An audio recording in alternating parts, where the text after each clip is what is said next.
Kinds of nouns. Kannan, Kamala, Taj Mahal, London, இது மாதிரி ஸ்பெசிஃபிக்காக குறிப்பிட்டு சொல்லும் பொழுது அவங்கள நம்ம ப்ராப்பர் நவுன்னு சொல்கிறோம். அதையெல்லாம் ப்ராப்பர் நவுன்னு சொல்கிறோம். Specific name of you person, place are call proper noun. இப்போ அதே நேரத்தில் மதர், டாக், புக், அனிமல் இதெல்லாம் ஜென்ரலாக சொல்கிறோம். மதர்னா அம்மா, அம்மாங்கிறது பொதுவாக உள்ளது. அதே மாதிரி புக்கு பொதுவாக உள்ளது. இதெல்லாம் general name of a person அல்லது things are call common nouns. It is not capitalized. இது கேபிட்டல் லெட்டரில் எழுத மாட்டோம். It is not capitalized unless it starts a sentence. சென்டென்ஸாக ஸ்டார்ட் பண்ணிச்சுன்னா கேபிட்டல் லெட்டரில் எழுதணும். இல்லாத நம்ம என்ன பண்ணுறோம், கேபிட்டல் லெட்டரில் எழுத மாட்டோம். It is not capitalized unless it starts a sentence. அப்போது ஜென்ரல் நேம்ஸ் என்னென்ன, மதர், டாக், இது மாதிரி. அடுத்தது anger, laziness, beauty, feelings, emotions, இதெல்லாம் நம்ம என்ன செய்யலாம்னா பார்க்கவோ தொடவோ அல்லது அளவிடவோ முடியாது. It cannot be seen or touched. இதை பார்க்கவோ தொடவோ அளவிடவோ முடியாது. இதனால் இதை அப்ஸ்ட்ராக்ட் நவுன்னு சொல்கிறோம். அதனால் இதை அப்ஸ்ட்ராக்ட் நவுன்னு சொல்கிறோம். இது நம்ம தொடவும் முடியாது, பார்க்கவும் முடியாது, அளவிடவும் முடியாது, அனுபவிக்கலாம். அதனால் இதை அப்ஸ்ட்ராக்ட் நவுன் அப்படின்னு சொல்கிறோம். Anger, laziness, beauty, feelings, emotions. அடுத்தது ஃபேமிலி, கிளாஸ், டீம், இது போன்ற குரூப், இது மாதிரி குரூப்பாக இருக்கிறது. இது போன்ற குரூப் சீன் ஆஸ் ஒன். இதெல்லாம் சேர்ந்து ஒன்றா இருக்கும். ஒரு குரூப், ஒரே குரூப்பாக இருக்கும். It is called collective noun. Collective noun இது எதை சொல்லுதுன்னா, a collective noun refers to a group of people.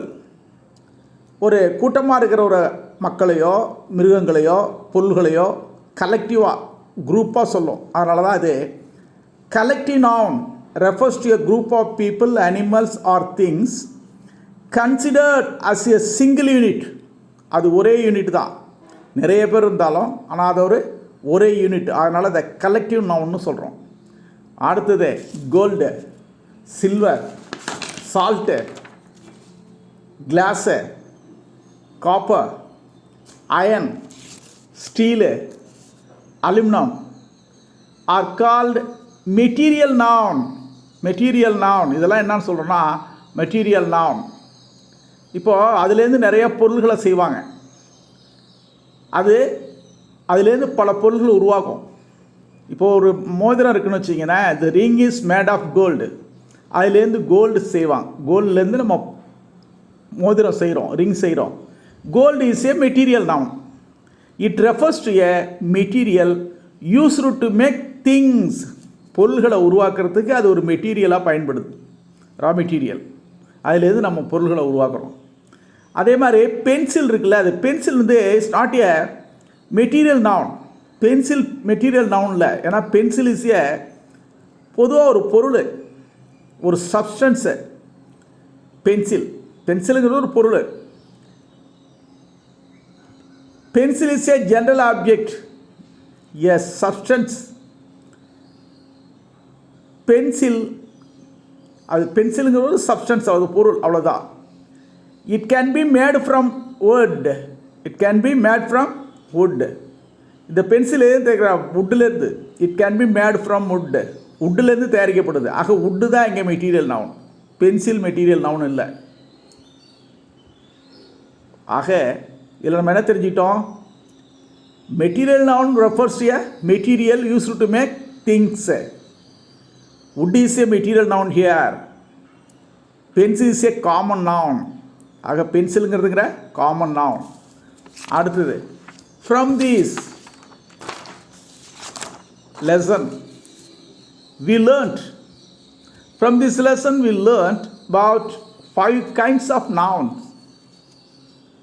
5 வகையான நவுன்ஸ் நம்ம தெரிஞ்சுக்கிட்டோம். நவுனில் 5 வகைகள் இருக்குது. என்னென்ன நவுனு? Proper noun,